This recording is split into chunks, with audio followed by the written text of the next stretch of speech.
And I think also because it can't be replicated. You know, scientists like to have a situation where they can test it again and again and again and again and again. And then they say, in 70% of the tests that we did, we discovered XYZ. But what they discover when they start doing studies in psychic matters or intuition or the paranormal, to use a disreputable type word, is that it cannot be replicated. Even when they're doing things with really good psychics and they have the psychics turn over a card and say what the next card is going to be, it's going to be a red card or a black card, it's going to be the Jack of Diamonds or it's going to be the Ten of Clubs, they discover that while in the beginning the psychic can be very good at these predictions, it very quickly falls off and becomes no more than chance. And the reason is because that creative part of the mind, which is our intuitive mind, gets bored. It is not important. It is not life-saving. It is not what the intuition is supposed to be being used for, and it turns itself off, and it drives the scientists mad. Also, of course, it's not a reputable thing to discuss, and until the scientific journals will publish really serious studies on things like intuition and psychic matters, it can't be taken seriously. And it can't be, if it can't be taken seriously, the journals won't publish it, and it won't be taken seriously until the journals publish it. So you get into this catch-22. Therefore, all of the serious studies are in psychic literature, which is considered entirely unrespectable. And we're in this quandary of having these brilliant possibilities that cannot be studied. So to me, it makes it all the more intriguing. Absolutely, and it has to be of course, interesting and incredible if the government, because I know that you talked about the government a little bit studying these things. I mean, since the 1940s, and I believe even sooner than that, they've been studying remote viewing and psychics. Yes, and the military in particular. The military and the CIA, those places, are very interested in psychic studies, and they have done stunning things. I don't know if you have ever had the opportunity to do any controlled remote viewing, as they call it, but it is absolutely amazing how much you can know. I took this class, I talk about it in The Art of Intuition, I took this class in Texas. I flew to Texas to take this class, and they show you a kind of hieroglyphic because the subconscious mind has neither words nor numbers. So the first thing you have to do is to teach it a language. This hieroglyph is going to mean land, and this means water, and this means air, and this means movement. This one means man, this one means woman, this one means organic material, and so forth. And then, when you have worked out your basic language, the instructor goes in the other room. First he says, pick a number between 1 and 20, and you say, very well, I'll pick 16. Is that counting from the top or the bottom? You have no idea what she's talking about. Count from the bottom, you say. She goes in the other room. She has a huge stack of photographs in a manila folder. She counts 16 photographs up from the bottom, slips it out of its folder, puts it face down on the table, comes back into the room with you and says, what is it? And you can figure it out with amazing precision what it is in that photograph. It's absolutely appalling to think that we have such abilities and we don't know how to use them. I was doing one practice session with myself once, and I could not figure out what this thing was. I kept getting a great white landscape, endless space, and nothing but white. And then a lot of fur. And then I had this sensation of being intensely ill, as if the world was spinning and I wanted to vomit, and lights are flashing behind my eyes and I'm feeling nauseous.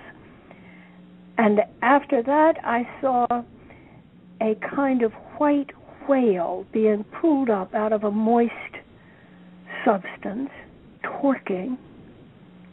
And all the while, my conscious mind is thinking, this doesn't make any sense whatsoever. I have no idea what this is.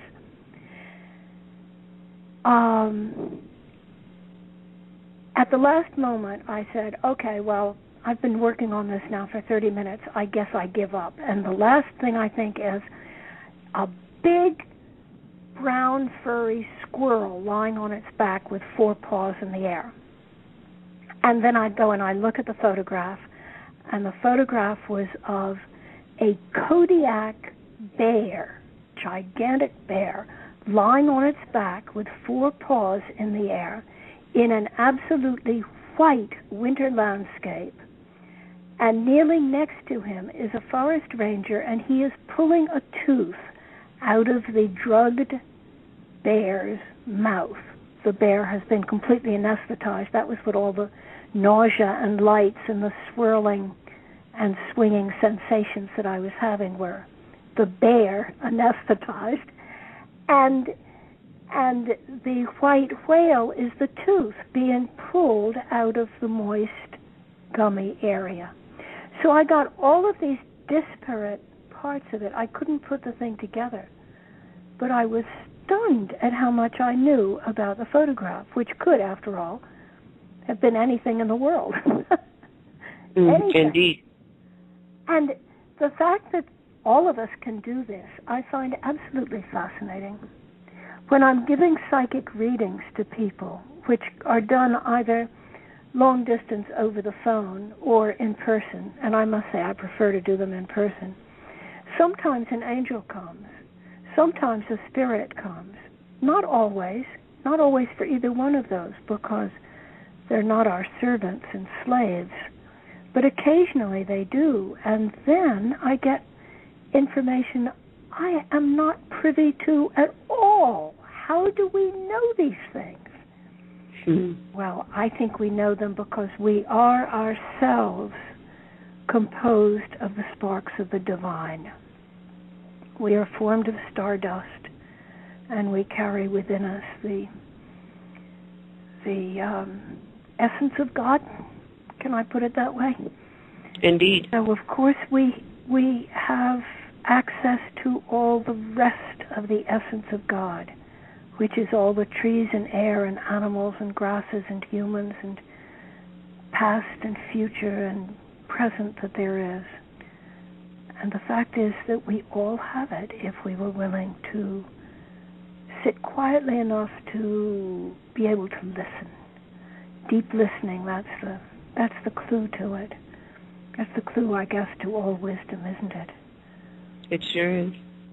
It sure is. And Sophie, you have a caller on the line. We're going to take this call. Caller from 818-222. You're live on the air. Welcome. Hi. I didn't get to hear the beginning of her, our artist, writer, how she started to write. Something happened to me, and I started writing this year, and it came out of the darkness I experienced, and my emotions came outward this way. I have visual perception, and it started from a picture. And what was in my mind, I saw a picture that I'm a visual perception. And so from that came writing and rhyming and characters, and I was just wondering if she herself, her emotions came forward. It's almost like your emotions are writing the stories or writing the book, is writing the songs. That's what happened to me.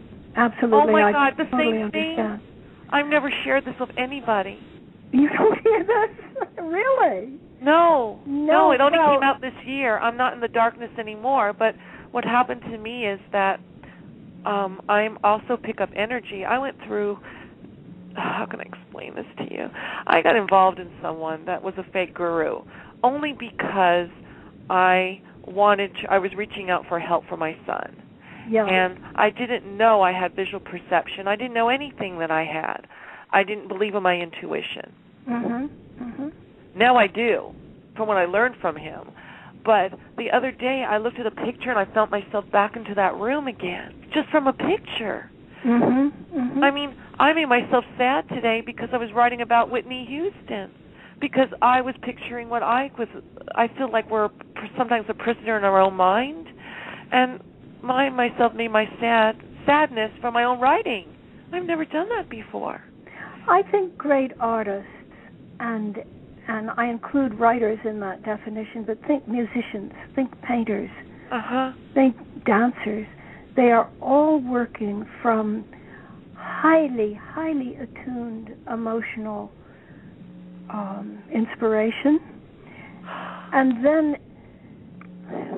intellect comes into it. Of course it does, because you require structure and things, but it has to begin with a feeling. Okay, well, I'm a feeler. I've always been a dancer. And I went to a spiritual place so you called know the about Agape. dancing your emotion. Yeah, the Agape. Have you ever heard of a spiritual place? And I learned, and this spiritual woman, they were doing this dance called Hitra. It's an African dance, the healing dance. I couldn't see how they were dancing. I started dancing to the beat of the drum, and I went into a trance. And then after that, I had to speak. I didn't speak before like this. And it's like it was like inside of me, these emotions, but somehow they got put down. May I ask how old you are? I'm in my 40s, my late 40s. Late 40s. Okay. Yeah. So it sounds to me as though you're in the middle of the great growth period, the second journey of your life. Oh, I am. I'm living my manifestation destiny, and I found someone that we've been entwined, and we it's amazing that all these things came out because he understands me. So now I'm speaking. But it's more than that. I met a woman yesterday at a music event. It's interesting you said about music. I was listening to Uri Geller, and did you know that C sharp is the Earth's vibration? And I hear tones of music, and that's how I was hypnotized on the phone from C sharp and visual perception. C sharp, A B, C sharp, C. C sharp is the Earth. Well, I'll vibration. Have to run to the piano and play E C sharp. Do you? Oh my God! It is the Earth's intuition, and this person that was a fake person knew this about me. He picked this up, and I all started from visual perception of him painting a picture of a sunset, and it led to more.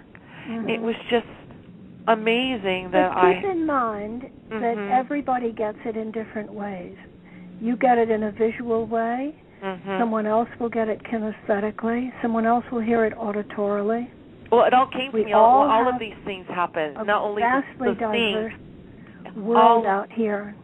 It's amazing. So all of it came later. It started with a picture. Then all of a sudden the picture became words. Now I'm writing. It's like I hear sounds. I hear music. I hear when I'm walking in nature. All of a sudden something will come to my mind, and I'll have to write it now. So my writing came into character forms. So that you, too, are intuitive, and I never knew I even had ESP. And it's just because I never communicated. So it's you don't communicate with someone. It goes back generations. Don't forget that's what they meant when they talked of the muse. The muse descends upon you and gives you your inspiration. Oh, my gosh. You have no idea what you meant by that. I always thought I was a muse to artists because I looked at their picture, I understand what they were doing and writing and all of it, but I never did it myself. I only understood them, and some people call me a muse. So it's interesting. A muse can't she needs someone else to help her come out of this being. You know what I mean? The music